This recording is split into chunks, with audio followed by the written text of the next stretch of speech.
Good afternoon বন্ধু। তো আজকে আমি আবার একটা রেসিপি নিয়ে এসেছি, চিকেন রেসিপি। তো আমি এতে চিকেনে কি কি দেবো আপনারা দেখে নিন। তো প্রথমে আমি দেব চিকেনে আদা, এটা আদা রসুন আর কাঁচা লঙ্কা বাটা আছে, তো এই বাটাটা দেব। আর নুন দেব,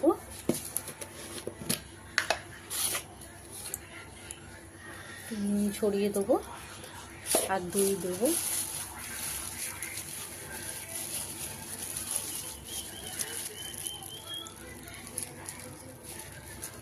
আমি সমস্ত দিয়ে মেখে নেব, ভালো করে মেখে রেখে দেবো খানিকক্ষণের জন্যে, প্রায় 10 মিনিটের মতনই রাখবো, বেশি রাখবো না।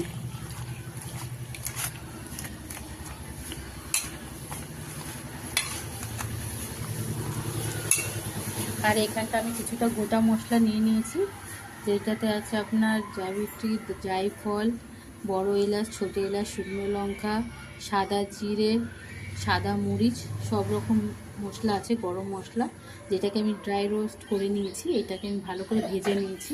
এবার এটাকে আমি একটা পাউডার করে নেব। এটা আমি ঘিও একটু দিয়েছি, অল্প ঘি দিয়ে দিলাম আমি। এবার আমি এখানে পেঁয়াজ দিয়ে দেবো, দুটো তেজপাতা দিলাম, আর এই পেঁয়াজ আমি দুটো মিডিয়াম সাইজের পেঁয়াজ দিয়েছি, বেশি দিইনি।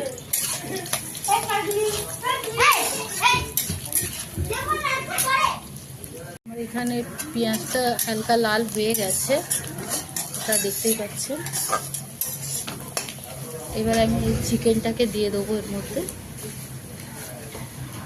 মেখে রাখা চিকেনটা দিয়ে দিলাম।